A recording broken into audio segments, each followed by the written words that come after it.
Mesdames et messieurs, bonsoir et bienvenue sur Sahel TV. Tout de suite, les principaux titres de ce journal. 6 orpailleurs interpellés par l'armée mauritanienne. Ils opéraient dans une région militaire interdite à la frontière avec l'Algérie et le Mali.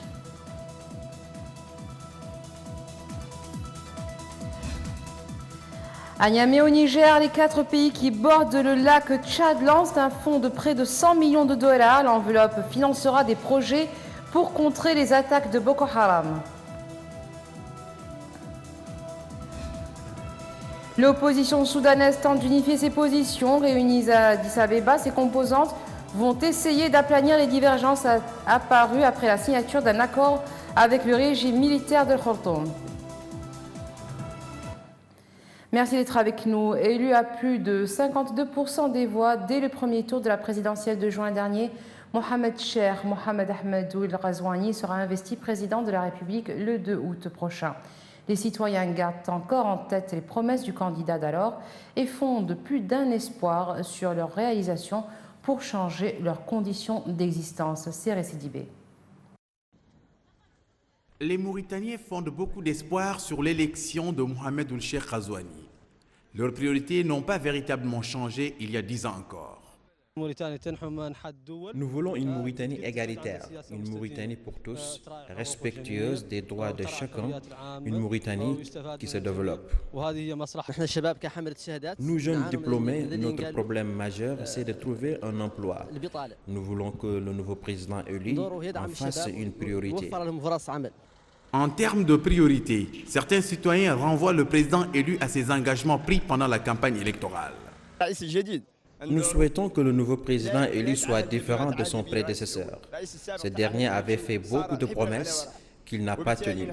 Maintenant, nous voulons que Ould Ghazouani respecte tout ce qu'il a promis au peuple mauritanien pendant la campagne.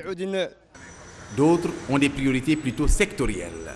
La sécurité et l'entente nationale soient bien faits au niveau de la Mauritanie, mais le secteur de la santé et de l'enseignement, nous voulons que ce secteur soit priorisé.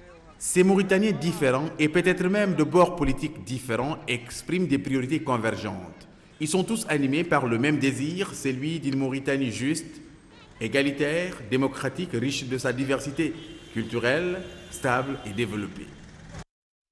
L'armée mauritanienne a interpellé hier 6 orpailleurs dans la zone de Chegat, une région militaire interdite à la frontière avec l'Algérie et le Mali, dans l'extrême nord-est de la Mauritanie. Ils ont été remis par l'armée à une unité de la gendarmerie nationale dans la zone de Grebendo, qui les acheminera vers Fdelik pour être jugés. L'armée mauritanienne avait interdit aux orpailleurs l'accès à cette région, où les militaires ont eu parfois à poursuivre les trafiquants qui se mêlaient aux orpailleurs. Nigeria, des hommes armés ont attaqué 3 villages dans l'état de Sokoto, dans le nord-ouest du pays, faisant au moins 37 morts. L'attaque a eu lieu mercredi dernier. Des bandits, ainsi qu'ils sont désignés dans cette région, sont arrivés en moto pour mener le raid.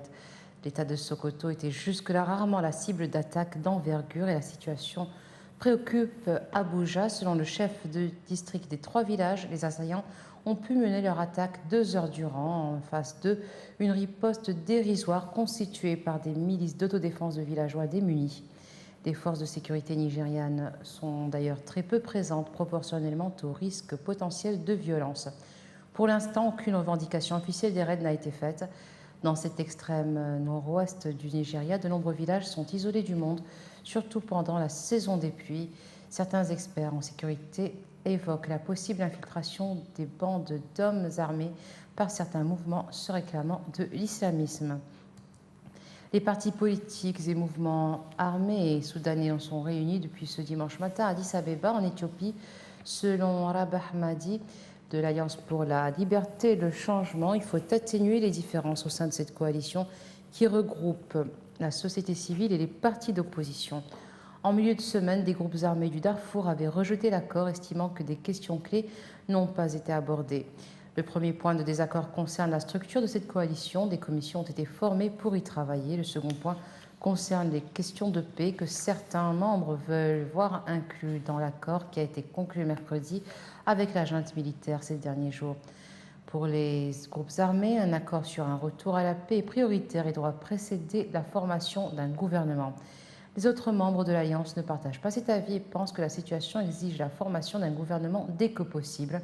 Mais les discussions avancent et ils devraient trouver un accord dans les 24 heures. Les 4 pays qui bordent le lac Tchad, à savoir le Cameroun, le Niger, le Nigeria et le Tchad, ont lancé vendredi à Niamey un fonds d'environ 100 millions de dollars pour des projets visant à contrer les effets des attaques du groupe djihadiste Boko Haram. Plus de détails avec Hamoud Diakana. Ce fonds de stabilisation du bassin du lac Tchad, d'un budget d'environ 100 millions de dollars, servira de mécanisme de réponse rapide pour aider les autorités locales contre les insurgés de Boko Haram, selon un communiqué de la Commission du bassin du lac Tchad. Le fonds vise notamment à améliorer la fourniture des services de base et renforcer les moyens de subsistance des populations autochtones. Ces pays pauvres comptent sur les donateurs pour contribuer largement au financement du projet qui débutera ses activités en septembre prochain et sera opérationnel pendant 2 ans dans les 8 régions touchées. Cette quête de fonds a été lancée à Niamey en marge d'un forum des gouverneurs des 8 régions riveraines du lac Tchad.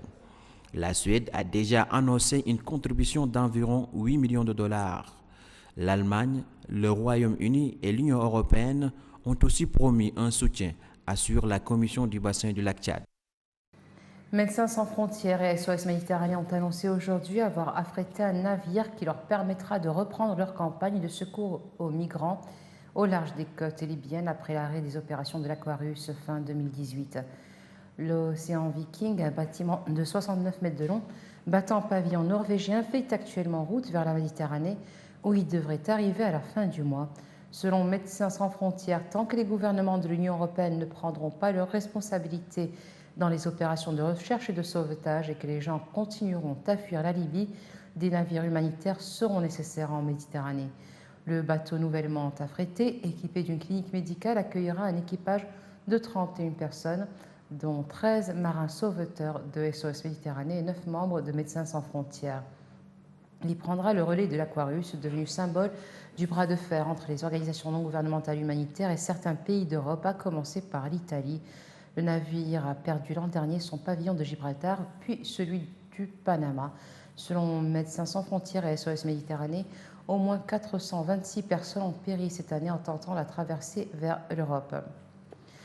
Alors que les tensions montent autour du pétrolier britannique, a résonné vendredi par l'Iran, Téhéran annonce la libération de l'un de ses navires retenus en Arabie Saoudite. Le navire iranien, qui fait désormais route vers les eaux du Golfe Persique, a été libéré suite à des négociations entre l'Arabie Saoudite, la Suisse et Oman. Le navire en question, le Happiness 1, était retenu depuis 3 mois par l'Arabie Saoudite. Cette libération annonce peut-être une nouvelle étape dans les négociations entre l'Iran et les alliés des États-Unis. Pour l'instant, l'information vient uniquement de l'agence officielle du ministère du pétrole iranien. Le Happiness 1 aurait été contraint de s'arrêter à Jeddah, à l'ouest de l'Arabie Saoudite, fin avril dernier, pour résoudre un problème technique et depuis lors, il n'a pas pu quitter le port. Élu avec 73% des voix en avril dernier, le président ukrainien Volodymyr Zelensky est le favori des élections législatives anticipées d'aujourd'hui. Il a promis de baisser le coût de l'énergie, de consolider le tissu social et de négocier la paix avec la Russie. L'enjeu des élections de ce dimanche est de taille dans le système parlementaire qui régit l'Ukraine. Le Premier ministre et la quasi-totalité du gouvernement sont choisis parmi le groupe majoritaire à l'Assemblée. Et avec environ 50% d'intention de vote selon les divers instituts de sondage ukrainiens, le pari osé du nouveau chef de l'État semble sur les points de fonctionner. Malgré un bilan mitigé sur ces 2 premiers mois de gouvernance et de nombreux couacs en matière de communication politique, la popularité du président reste intacte. Les partis traditionnels sont à la peine dans les sondages avec moins de 15% d'intention de vote pour son concurrent le plus direct. La plateforme d'opposition pro-russe pour la vie de l'oligarque Viktor Medvedchuk, proche de Vladimir Poutine, et des scores extrêmement faibles pour ses 2 anciens rivaux à la présidentielle, à savoir Petro Poroshenko, crédité de 7 à 9%, et Yulia Tymoshenko, qui peine à dépasser le seuil fatidique des 5% nécessaires pour figurer dans le Parlement. Elle n'a eu qu'entre 6 et 7% selon les sondages. Et sport, pour terminer, place à la grande fête. Après 29 ans d'attente, l'Algérie a accueilli hier en grande pompe ses héros qui ont conquis la deuxième Coupe d'Afrique des Nations de son histoire en battant la veille le Sénégal 1-0 au Caire. Les Fennecs, médailles de champion coup, sont arrivés en début d'après-midi à l'aéroport d'Alger où les attendait une délégation conduite par le Premier ministre Noureddine Bedoui. Au cri de 1, 2, 3, vive l'Algérie, les supporters, certains drapés du drapeau national, ont ovationné le Réau, installé en haut du bus impérial qui agitait des drapeaux algériens. Et voilà, ce sera tout pour aujourd'hui. Tout de suite, le rappel des titres. 6 orpailleurs interpellés par l'armée mauritanienne. Ils opéraient dans une région militaire interdite à la frontière avec l'Algérie et le Mali.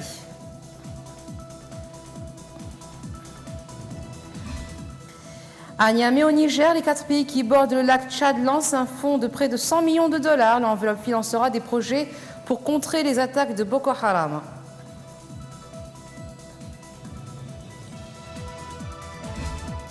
L'opposition soudanaise tente d'unifier ses positions. Réunies à Addis Abeba, ses composantes vont essayer d'aplanir les divergences apparues après la signature d'un accord avec le régime militaire de Khartoum.